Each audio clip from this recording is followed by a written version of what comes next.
Hey everybody, I'm Joe Lovejoy. I was running for the town board's radio candidate. I've lived here my whole life. My mom and dad moved here, 40 years ago. So raised a family here. It's a great place. I want to continue to keep it a great place.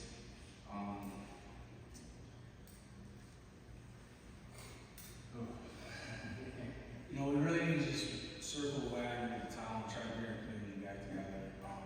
We're kind of losing focus on who we are as people, citizens of our town. We want to keep growing our town in a responsible way and try to keep it within reasonable budgets.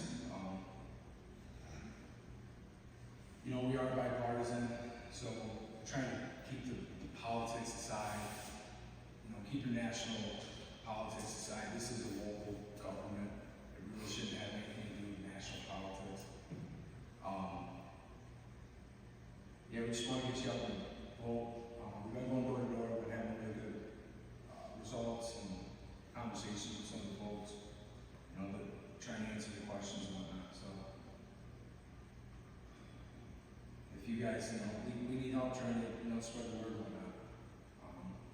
We can use everybody's help to, reach out, talk to your neighbors and whatnot, to what we said. So, I have 3 young kids in this town, and one of them just started kindergarten. So I'm not going anywhere. I'm going to be involved in the community, whether it be on the board or not on the board. I prefer to be on the board. Obviously, that's the reason we're running. I'm going to be here for a while, and I want to be involved in the community and input from everybody else to, grow the town again. So thanks for being here. Thanks, Joe. John? Hi, good morning. I'm John Duthie, lifelong resident of Lansing for 36 years. 2007 graduated Lansing High School. Current planning board member and member of the zoning update committee. So I'm getting involved, or been involved in Lansing. Really proud of this bipartisan committee we've created this year, and really just the past 3 weeks. We have a really good group of people, Democrats, Republicans, doesn't matter. This is about Lansing. So we've been working hard. I've been going door to door just to get some feedback from the community. I'd say the number one thing I'm hearing from people is I can't afford to live here. The taxes are going up. I'm going to have to move. That's the number one thing. And I'm trying to, let me explain to you this chart we have here. I got some good data from the assessment department downtown, and it talks about Lansing as we compare to the rest of the towns in the county. So, here's a chart. This chart represents the town of Lansing's levy, total levy and spending. So, in 2021, our total levy as a town was $2.2 million. In 2025, the levy increased to $3.8 million. So we've spent $1.6 million in a 4-year period. How does this compare to, all these are all the other towns in the county. The town of Ithaca actually decreased their levy 0.3%. So Lansing's, this green line here, you can see how it's way different than all the other towns as a comparison. So we've spent a whole lot more money in a short window. Now what does it mean going forward? In the next year, 2026, the town of Lansing has a $600,000 bond payment that we owe, and that's for the new highway department. We have to pay it no matter what. So, compare it to the last 4 years. So, if you take from year to year, we spent $1.6 million. That's an average of $400,000 a year. If in the year 2026, if we cut that to 0, we still have to pay the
believe I know the answer to this, I'm pretty good at math, but, so that chart shows goes from 2.2 million to 3.8 million over a 4-year span, Yep. correct? And by what you're telling us, regardless of anything else, next year is an additional 600,000, and the following year is another 1.2 million, is that correct? Yes. So basically, in the next 2 years, we're gonna add 1.8 million to that levy in 2 years, or is that not right? How does that work? So the preliminary budget for 2026 is showing a 20% increase. Right now, if that budget goes through, the town's spending is gonna increase by 20%. Okay. So part of that is 600, Is to cover that 600? and then the following year, that payment doubles. Okay. So it's gonna most likely be another 20 or 30% over 2027. But that all adds to the levy, correct? It all adds to the levy. Thank you. Thanks, Doug. Other questions? Yes, sir. So, last week I became aware of this chart and I started thinking about it. And I looked at the town over the last 4 years. Where's that money being spent? I mean, if you guys identified where obviously you're spending money, and really I'm looking at the town and I don't see, like, I do see a lot of, I see new trucks and stuff like that, but I mean, where is this money going? So I'm starting to dive into a little bit. You have like planning and code office. Their budget in this department was $450,000 in 2023. This year, it's doubled to almost $1 million in 2 years. You have salaries in there going, in 2 years, went from $80,000 to $113,000. You got increased staff. So an increased staff doesn't mean just salary, it means benefits. So we're blowing our whole footprint up at a very fast rate. I mean, like I said, the bond, we're gonna get a really, really nice barn out of it, I'm pretty sure. I mean, at least you say, hey, we spent $600,000 on it, $1 million now. I don't know what the total bond is. 22 million. What? 22 million. 22 million.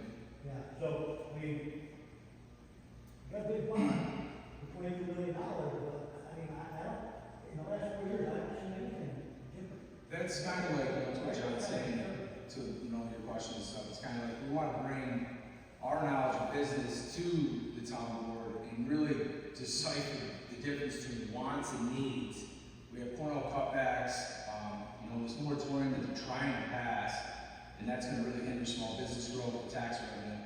So you really need to decipher the wants and needs, and where I think they do struggle with some of that stuff. Obviously the needs, we do need some of the stuff, to keep the town, prosperous and continue to move forward and whatnot. But I think there's too many wants being added to these budgets when, we shouldn't have increases with certain things going on. I mean, we're still trying to deal with COVID in all reality, and now everyone else has cutbacks, and, that could hinder our town. It's Well, like that's we not all their responsibility, basically. And that's obviously pretty high. And we have ideas like the highway department has 5 excavators. 15 years ago, they had 0. So now it's what do we need? Like the Parks and Rec department is buying their own equipment. The highway department has that same equipment. So we're trying to get people to work together, share equipment, cut down the costs wherever we can. Common sense. Very good question. Yes, sir? Does the town own a real estate property that they can sell? Yes, across from the town hall fields, the town barn fields, they own quite a bit of property over there.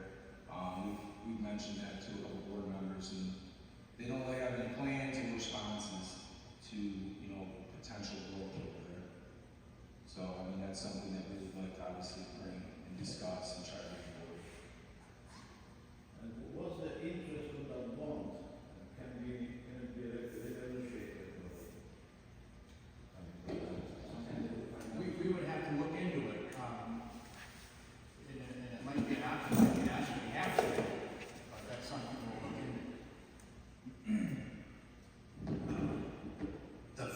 we usually have in municipal buildings is like a bond anticipation note initially. It's called a ban. And if that situation is there, then it allows the town, hopefully with leaders like these, to look at those issues and make good decisions on being able to negotiate it, especially if the interest rates drop. And hopefully we'll be in that position. I'm hopeful that the current board has done on anticipating, and not some fixed bond. I don't know that, but I do know it from municipal government experience. Other questions? When they did this budget, did they ever put aside a reserve fund to support this budget, this building? I'm not positive, I'll have to get back to you on that. I don't really know, it's stuff that we're trying to get. It's hard because we've been going 2.5 weeks on a writing campaign, and now these are great questions and good questions, and hopefully they'll get elected and review this information. But without them being elected, we can't get to that point. We can review it as citizens, but we can't have people on the board carrying our message and looking out for us. That's a thing people have got to remember over these next 10 days. One more thing. And it's important to note that we are a bipartisan campaign. We're here bringing people together of different parties, wanting people to tell us their problems, hear it, respond. We're open to, if we can get on the board, we're open to continuing these public meetings every month. You can bring your questions, concerns right to us. We're trying to bring the community together and have a dialogue and continue that once we're elected. Yes, sir. I'm a woman. I'm sorry. My eyes aren't as good as they used to be. My apologies. But, so you're advocating transparency, so how are you going to do that? And if moving forward, if you get elected with what's going on with the town? And then, also, my other question is, when the town is wanting to do a project, say, like, when they want to move Holland Road, so that it was across from Rose Harbor, they did look into the fact that that was a county road and they couldn't move that road because it's a county road, not a town road. So the town went and purchased all this land to do that, which is a waste of spending in my opinion, because they didn't look into the facts first. So you're asking for some of this wasted money and they went to buy all this property for that project. So explain to me how you guys are going to be transparent with all this moving forward. We're going to involve the community in some of these things and stuff like you're saying, purchasing of land, it should be spoke out, board meetings and whatnot, relay it through the community, because obviously not a lot of people can make it to these board meetings and whatnot. We want to have, if we get in, we can continue to do our committee and, try to have gatherings and whatnot, and try to continue to relay our message, what's going on in the community, in the town.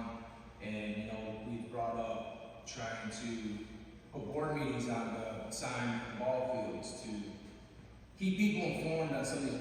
That's a pretty big decision, like you're saying, it's pretty responsible if that is the case. We just want to involve people and let people know the information that's actually going on in the town and some of these things, spendings around.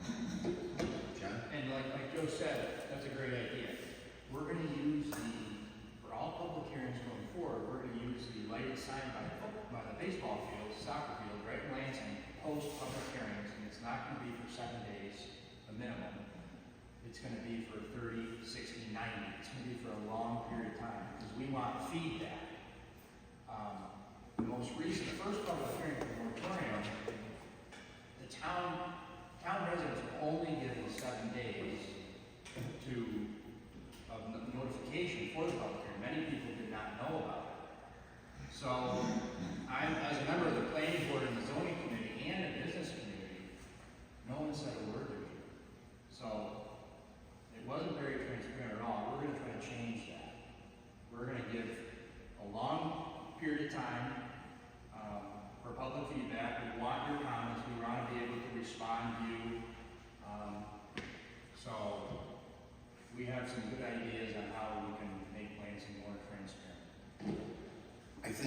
that needs to be reinforced, what John just said. He's a member of the Lansing Town Planning Board and a member of the new zoning committee and a business person, and he had absolutely no knowledge that this was going on. That is a real problem with transparency in government. Other questions? Doug? Obviously, we don't know how hard writing candidacy is. It's difficult. Regardless of the outcome of the election, how do you see? I guess it's twofold. I love the idea of you two potentially holding public meetings outside to listen to the input from the town and the town members. But if you do get elected, how does your vision look? And if you don't get elected, what does it project from there? Well, we need everybody in this room, we need your help. Everybody in this room, get elected, we need you to go out and tell your friends, tell your neighbors. Find 15 more people, give them our business cards, tell them how to do a write-in, tell them where to vote, how to vote. We need everybody to get involved. We have a Facebook page called Securing Lansing's Future. We have a lot of good information on there. We have upcoming meetings. You know, we're different, but we're bringing people together. We've got a lot of support, a lot of positive feedback, and we're going to keep this going. But we need everybody's help. You know, if we get elected, we'd like to continue the small business growth, you know, through, trying to keep the trails and incorporated with some of these projects that we want to keep going on, be environmentally friendly. I was fortunate enough to go door to door recently and meet a lot of good people, had a lot of good ideas. One person kind of mentioned what's going on with the rail trail. Maybe we can, incorporate the rail trail into the IFCA and try to tie it all together. But at the same time, expand small business. We should be able to incorporate all that. As to the voting and stuff, we can actually go over there right now, seeing something I brought up. Writing candidate is extremely difficult, as everybody knows. We got a committee and everybody's working their tails off to try to let everybody know what's going on and what we can bring to the table as far as trying to get the budget under control and involving the community. So this is what a ballot looks like. This is what it's going to look like if you go vote today, tomorrow, whatever, up until November 4th. At the top of the line, we're going to be under town council person. You're going to follow that line all the way to the bottom where it says write-in. You're going to fill the 2 dots in, like this, but over there. Fill the 2 dots in and write our names in. You should be able to bring one of the business cards that we have here.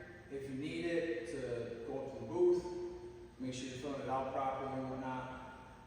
I believe if you're having issues, there should be people at the voting that should be able to help you as well to make sure it's filled out properly. So, as to the writing, it is very difficult. Obviously, you need everybody's assistance, as everybody has been doing, is helping. We need to continue to have help from everybody. Me and John are going to continue to go door to door and try to meet more people and get more people involved and inform more people what is actually going on. We're going to be over 100% tax increase in over 5 years. I mean, that's crazy.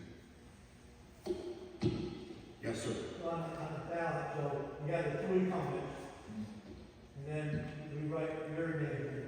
So there's 2 positions, so is it the top, whoever is the 2 top, can we, I know you got, you on the left, and John on the right, I mean, does it matter where you're at? Or is it basically the top 2 people, both of them? You just want to make sure That's it's correct. You want to make sure it's in this column. Yeah. You don't want to be in any of the other columns because they're different positions. Yeah. You want to make sure it's under town council person and make sure you follow that all the way to the bottom. Those 2 bottom boxes, doesn't matter what name goes in what box. Nope, as long as they're in this column in the writing spot. That's the most important. Okay. That's a great point, and it's the top 2 vote getters of the 4 people that will be elected when it's all said and done. I'm sure that won't be a known issue unless it's wildly different on election night, just because of the writing vote takes a little time to actually canvass. But nonetheless, we're hopeful that when it's all said and done, having been through an election that took 3 weeks to figure out who was elected sheriff 20 plus years ago, I can tell you, it takes time. So, I'm pretty sure there probably will be some contested ballots, I would assume. always, it's part of the process, and if we get to that point, then we'll get some people and an attorney and then help us review that, just like you do, to make sure there's a problem. Other questions? Yes, sir. My name is Tom Butler. My brother and I own quite a bit of acreage in Lansing, in the town. We're not farm, holding farm up here, and then some acres going down Quick Lake, below the, right next to, Big Watch Inn. And we have, plans underway to possibly do some smart development there. We don't want to do much of home mansions per se, but we want to do some smart things there. And I grew up in Lansing, I live in Lansing right now, I go back and forth quite a bit, I have a small farm over Connecticut. I'm just shocked at what they're paying these people on the board. Like, we have selectmen over there that don't get paid anything for doing what they're doing, you know? Not that that's the right answer, but I'm kind of shocked at that, and I'm also, just concerned about, I think it's not voiced, but I think the reality is there are people on the board now who have, a game plan, but they won't tell you of negative growth. They don't want to grow anything, they want to shrink Lansing, if anything, they won't tell you this, but I'm pretty sure it's true. They want to shrink Lansing, and they don't want to face the reality that Lansing is going to grow. We're now everything nearby is going, there's no way, there's no stopping it. But meanwhile, let's go get money from the state to pay for things we don't need. It's really their job to do the zoning anyway. This is I'm as an outsider. I don't live in town. I get back and forth. We have properties in town. There's some rentals in town, and I'm just concerned about, they're saying all the right words for environmental reasons and stuff, and that all makes sense. I'm all for that. We want to preserve some of our land for environmental purposes, or for a park or something. But I get the impression that it's a done deal. They've already made all these decisions. That if people don't stop it, they're already going to do the moratorium or stop whatever. And I'm a mixed feelings about terrible. I don't know nothing about it, but and that seems to be what their main agenda is to stop that. If I'm not mistaken. So I don't want to speak ill of other party or anything, but it just seems like I'm glad that you guys are coming forward and trying to do something about it. And I just wanted to express that. I can't help because I'm going to be moving back to Lansing, but I'm not currently a resident, so I can't go here. But my brother lives with some others, and so it's glad to see you guys are doing this. And what I don't make sense of is kind of what the odds are, how difficult. But I'm sure it's not going to be an easy thing for you guys to do in this situation. No. What you're saying, we are against the moratorium, because it's kind of like you're saying, it's two separate things, they shouldn't have anything to do with growth, small business. In the last, not this emergency meeting, the meeting before, they talked about size of buildings, they're literally just throwing numbers out there. I spoke with one of the members after the emergency meeting, and they don't even know how big the small business center is up the road, the little 5-unit business center. They have no idea how big the size is. So then in that meeting before, they go 3,000, 6,000, one mentioned 10,000. The size of the buildings are kind of all over the place, where I feel like they need to really talk to the community more. We have some really good developers. It sounds like you have some good Is prospects. it true that the moratorium allows, like variances written in it where you can do smaller developments of 5, 6, 8, up to 8 lots in a small development? Is that the current kind of layout of the no building code?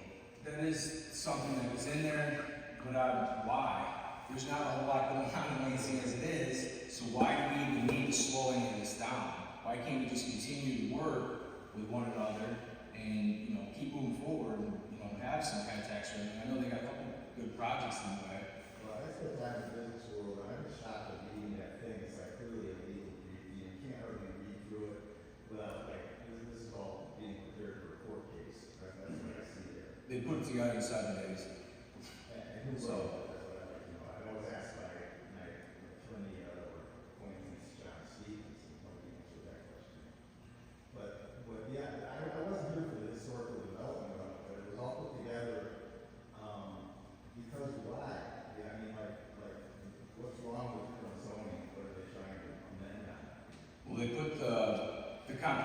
plan in place back in 2018, and here we are 7 years later, and there's still no zoning. And like I said, they're still a little confused on building sizes.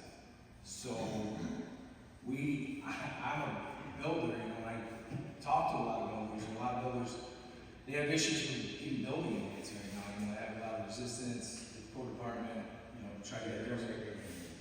Excuse me? They don't make anything. No, I don't. I'd like John. You know, one thing you can do is the emergency meeting setting deadline for submitting public comments. You can, everybody in the room should be writing a letter, so then they get to the town. Accessing those, where are those located? They're online, they're supposed to be updated daily. So anything submitted, like yesterday, should be updated today or blah, blah. But you'll be able to read all the comments, but you need to submit it. But you have till the 12th, November 12th, voice your opinion. But is that on the town Lansing website? Yes. Yeah, you submit it, there's a form, you submit it right through their website. Or you can walk it in. Yes, sir, in the back. Is there a way you guys can put a link on your page? Because it is difficult to find on the town how to submit letters. Over, did we do that? Warren got a whole thing generated for that. All right, Warren, take care of it. Yep, it's on there. It's on there, thank you. I should have known that. If you go to the page right now, at the very top, it says right at the top in red, instructions for submitting public comments and receive regards. So if you click on that, they give you instructions, supporting documents. It looks like, What is gonna happen at the Monday meeting? Isn't there a Monday meeting or Tuesday? This coming Monday is just a plan board meeting, not a town board. Can I ask this question? Is the main underlying goal, in your opinion, about the moratoriums about stopping terrible? Is that what it is really about? It seems so. Lansing doesn't have much growth going on at all. We updated our comprehensive plan in 2018, and no one was talking about updating our zoning code until right now, and it seems to coincide. But we are against the moratorium because Lansing can't afford it. We can't afford to have no new revenue growth for a year. And that moratorium does not have a deadline. It can be extended, which is a scary part. Yes, sir. One of my main concerns in town is when you go into the zoning office and you gotta get a permit, the door's locked, the lady you speak to will go, oh, she's very nice lady. That's a dark something there. This thing And then you have to lock them, but they won't come out. If they walk up the door, they'll say, sorry, you have to do, I've had to go to appointment, they're hardly, our top two guys there, I think most of them make over $100,000 a year. They don't even live in town. They treat, I hear so many stories about how they treat the people in our town so poorly. But they're not committed to town, they don't live here, but they're two of the highest paid people in our town. You guys change the zones, it's friendly to the people that live here, because there's people that don't know how to get it. Years ago, we walked in and sit down, we walked through it, we walked in the building. What do you know about change that? I've heard the same thing from many, many people going door to door, talking about, I'm just trying to put a deck up, and the zoning officer fined me, or delayed me, or, made my project cost thousands of dollars more than it should have. So, I know 15 years ago, you could walk right in and get a building permit the same day. Now it's taking weeks. So we're going to have it much easier to communicate. We're going to see if we can make a portal. Everything you do is a portal now. And I've heard from people that it's very hard to use, and when they have questions, you get stuck and you don't know what to do. So we are going to open it up, walk in, have answers easily available to anybody that needs help. Joe? I'm pretty familiar with all this stuff, we love building Lansing, and like I said, I know a lot of builders that build in this town, so what you're saying is, it's very challenging to get a permit, it doesn't just take weeks, sometimes it takes months. Literally door to door yesterday, spoke with a nice lady here in the village. She's in the process of building a pretty nice house right by Lake Watch.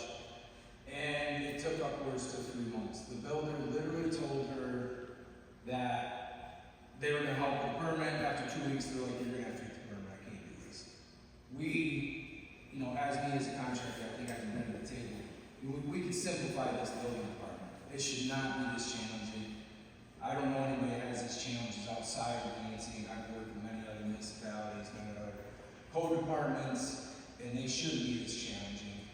So if we can get in there, we can kind of bring our knowledge to building to simplify all this. I mean, another person I talked up to door to door, they had an issue. The code officer came there and asked them about a temporary grant for his daughter who had a bad car accident. You know, was harassing and telling them to move the ramp without having a permit. That's unnecessary. You know, we should be a community and have some compassion for some people. Just to add on to that, I mean, in 2021, we wanted to subdivide our property. We took it a year. We literally took a year to do a simple subdivision without a building. We went to planning board, their max were even updated. They had a town of Lansing only half our property that we go for 30 years. Now that, like, we wanna put up a bar, and when you call these contractors from like RLS and stuff like that, the old bars, they won't even look at you when you say you're a town. They will not even look at you, they'll say, don't, not interested.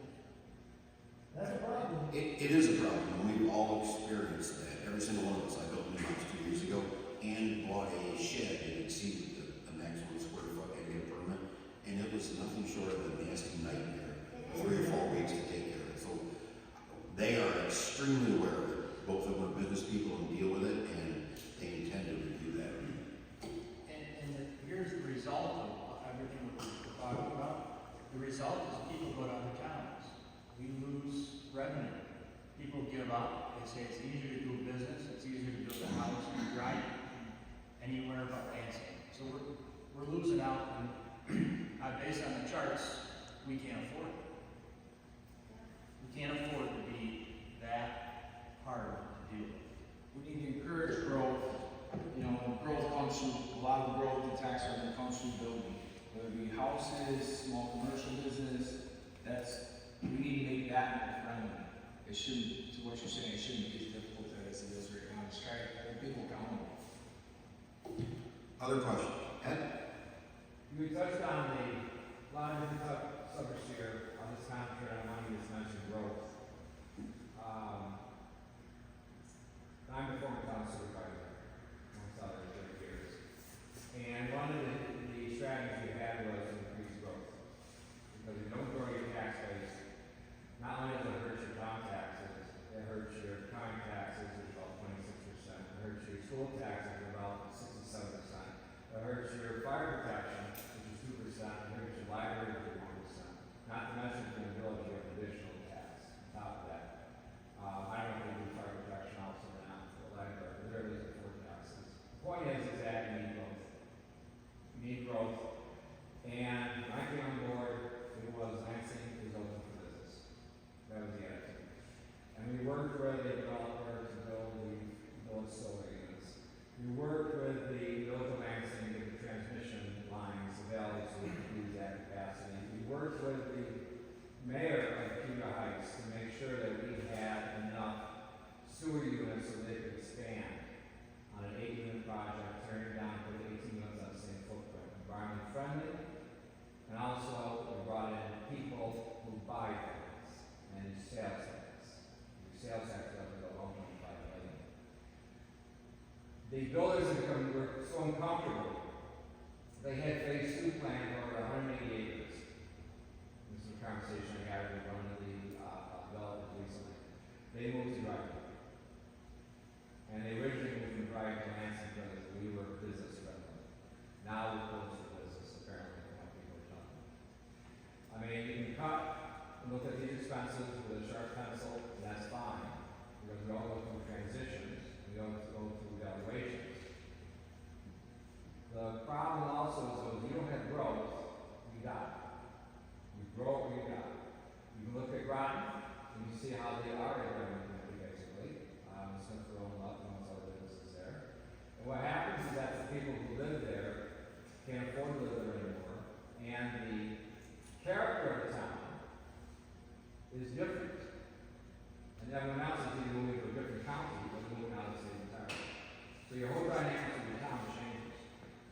I commend you for doing this. I've never been involved, I've been in 3 different campaigns, I've never been involved in social dynamics doing this, and you're spot on in your messaging on all this stuff, because this is kitchen table politics right here.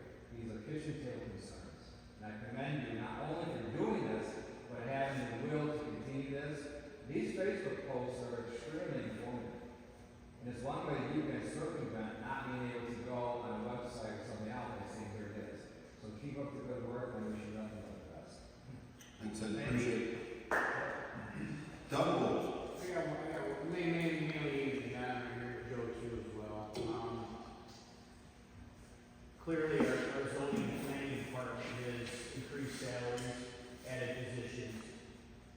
That's matter of public record, pretty easy to look up anybody can find that information. Comprehensive plan passed in 2018, 7 years ago. You would think with additional help and the high salaries that these people are getting paid, that comprehensive plan would be further along. I'm guessing, obviously, that money is not being used correctly.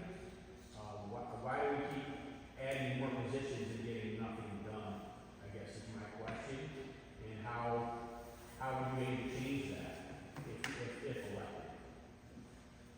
That's a great question. Planning and zoning office has doubled in size and staff, and it's made it harder and slower to get what you need, like a building permit. Going through the planning, the whole planning process takes longer, and the longer it takes, the more expensive it is for whatever you're trying to do, build a house, build a business. So we're gonna try to make it more efficient. We're gonna try to speed the process up, make it quicker, easier, more efficient, so that people can start projects faster. We're gonna try to review that whole process of like, what the building department and stuff, what it entails and stuff. To improve it, I did have a conversation with one of the board members about, one of the positions there, and just kind of like, just open the conversation, just kind of like, what are they doing? And the response was, we need that position. I'm not questioning if we need the position or not. I'm questioning what they are doing. What are they doing to help bring in growth, building? Because that should be their position. They should be able to make it more friendly for developers, builders, homeowners to build and bring in, some kind of construction, therefore tax revenue and stuff. So it wasn't a matter of me asking them and putting that person down. It was a matter of, I just want to know what they're doing. We need to maybe work harder.